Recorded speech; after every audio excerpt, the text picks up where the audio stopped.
और अगर ये जंग बंदी हो जाती है तो ये इसराइल को ज़्यादा फ़ायदा पहुंचाएगी या हमास को? हालांकि 46 किलोमीटर बाई 10-12 किलोमीटर की स्ट्रिप है, लेकिन इसने पूरे दुनिया को झंझोड़ के रखा हुआ है। ह्यूमन राइट्स वायलेशन हो रहा है, जेनोसाइड हो रहा है, और इसके अलावा बच्चों का जो कत्लेआम हो रहा है। वहाँ पर नेतन्याहू की अपनी हुकूमत भी बहुत बड़े खतरे में है और इसके पीछे मगरबी दुनिया खड़ी है।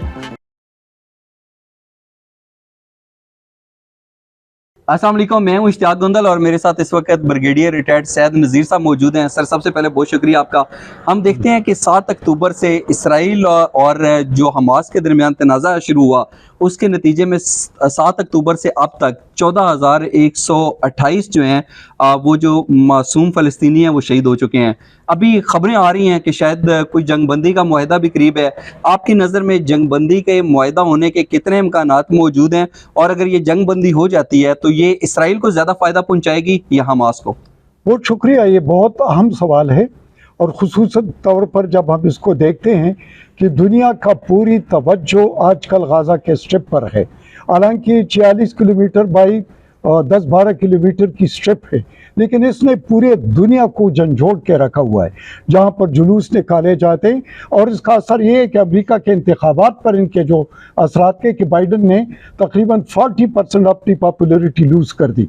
तो मतलब है कि अगले इलेक्शन में अमेरिका में इस पर बहुत ज़्यादा असर पड़ेगा। आप ये कह रहे हैं कि अगर इसराइल और फ़लस्तीन के दरमियान इसी तरीके से जारियत बढ़ती रही तो हो सकता है जो बाइडन जो है वो दोबारा कभी सदर ना बन सके? कि दुनिया के स्पेशली जो मगरबी दुनिया है उसमें बहुत सारे सुदूर, बहुत सारे प्राइम मिनिस्टर और बहुत सारे इलेक्शन और इलेक्शन पार्टियां बिल्कुल कलाबाजियां खाएंगे अगर इसको मजीद एक्सटेंड हुआ। और जिस तरीके से ह्यूमन राइट्स वायलेशन हो रहा है, जेनोसाइड हो रहा है, और इसके अलावा बच्चों का जो कत्लेआम हो रहा है, और इसके अलावा जो मजालिम ढाए जा रहे हैं, और फिर एक तरफा तौर पर जो बम्बारियाँ हो रही और हर किस्म का असला इस्तेमाल हो रहा है, और इसके पीछे मगरबी दुनिया खड़ी है। तो ये मेरे ख्याल में दुनिया के वो जो उनका कॉन्शियस है, उनके जो वैल्यूज़ है, उनके जो सिविल राइट्स है, उनकी जो जमहूरियत है, और उनकी जो ओवरऑल स्टैंडिंग है, उस पर एक बहुत बड़ा सवालिया निशान है।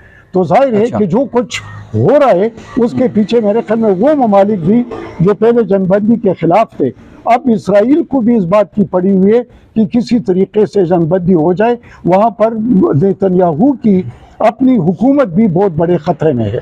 तो इसराइल खुद चाहता है कि अब ये जंग खत्म हो, अब बस जंग बंदी हो जाए ताकि हमें फायदा हो। मॉरल वैल्यू पर तो इसराइल हार चुका है, बिल्कुल सही। मगरबी दुनिया उसके हवारी हार चुके हैं। सही। उसके अलावा वहाँ पर जो मगरबी दुनिया जो एक्सपोज हो चुकी है कि उनके डबल स्टैंडर्ड क्या है, यूक्रेन के बारे में क्या है और गाजा के बारे में क्या है, और मुसलमान के बारे में क्या है, और एक ज़ायोनिस्ट के बारे में उनके क्या। यहाँ के यहूदी खुद भी कह रहे हैं not on our name, not in our name.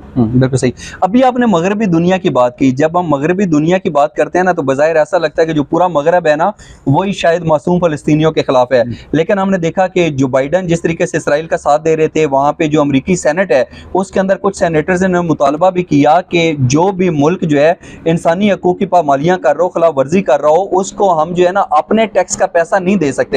इसके ऊपर जो बाइडन ने भी कहा कि अब जो है ना मुज़ाकरात होनी चाहिए, बातचीत होनी चाहिए, जंग बंदी ख़त्म होनी चाहिए। तो आप क्या समझते हैं जो मगरबी ममालिक के हुक्मरान हैं सिर्फ वो मासूम फ़लस्तीनियों के खिलाफ हैं या मगरबी अवाम भी मासूम फ़लस्तीनियों के खिलाफ है? मगरबी अवाम फ़लस्तीनियों के साथ है, उनके खिलाफ नहीं है। और ये रफ्ता रफ्ता मजीद बढ़ते जा रहे हैं।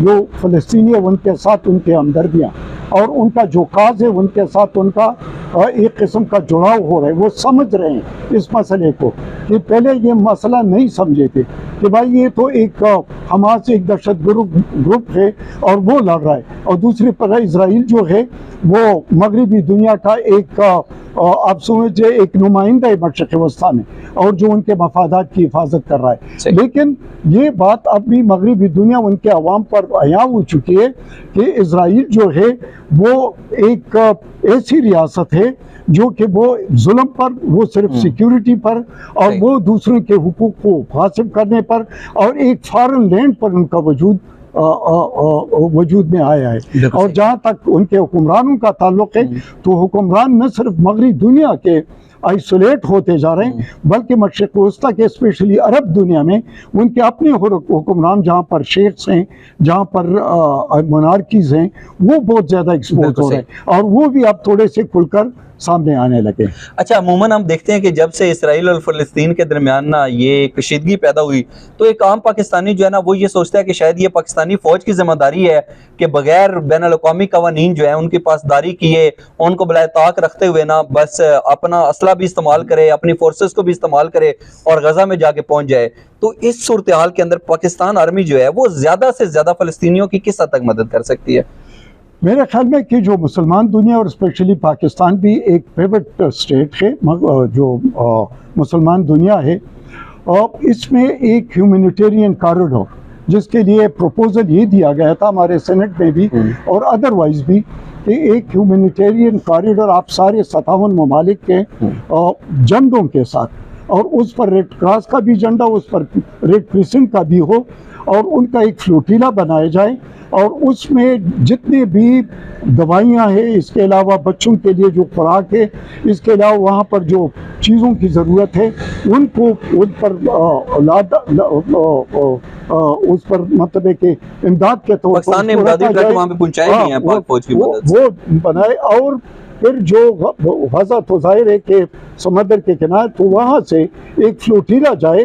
अगर इजराइल इस पर बमबारी करता है या मगरबी दुनिया अगर इसको रुक, तो दुनिया के सामने मजीद ये एक्सपोज हो जाएंगे और कम से कम जो फलस्तीनी है उनको ये पैगाम पहुंचेगा कि मुसलमान दुनिया आपके पीछे खड़ी है और आपके इमदाद के लिए वो पहुंच रहे थे, उन्होंने अपनी एफर्ट कर ली।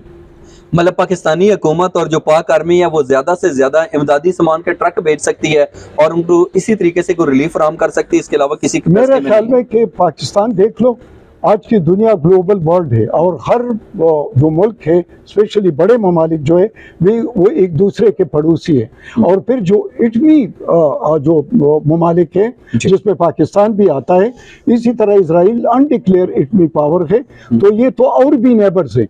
तो जाहिर है कि वहाँ पर कुछ होता है तो जाहिर है कि पाकिस्तान भी अपने मतलब है कि जो बूट पॉलिश है, जो अपने असला है या कीपी और पाउडर ड्राई वाली बात वो जरूर करेगा। इस तरह ईरान भी करेगा, इसी तरह असले का इस्तेमाल करेगा, नहीं असले के इस्तेमाल इन हालात पर नजर रखेगा और उसके मुताबिक अपने जो उनका रिस्पांस होता है या कोई एक्सीडेंटल होता है या अदर होता है उसके लिए तैयार रहना पड़ता है या उनके जो रिपरकशन है रीजन में। फिर जो तीनों बड़े पावर्स हैं, अमेरिका ने, चाइना ने और रशिया ने अपने बहरी बेड़े पोजीशन कर लिए, तो इसलिए ये ममालिक भी खुद को पोजीशन कर ले। अच्छा, मुझे एक बात बताएं, आने वाले दिनों के अंदर अगर खुदा न खास्ता कि ये कशीदगी बढ़ती है और नाकाबिले यकीन हद तक बढ़ती है, तो क्या कभी ऐसा भी हो सकता है कि पाकिस्तान, सऊदी अरब और ईरान के जो अस्करी साजो सामान है वो भी कभी मासूम फलस्तीनियों के हक में इसराइल के खिलाफ इस्तेमाल हो? इस चीज़ के इम्कानात मौजूद हैं?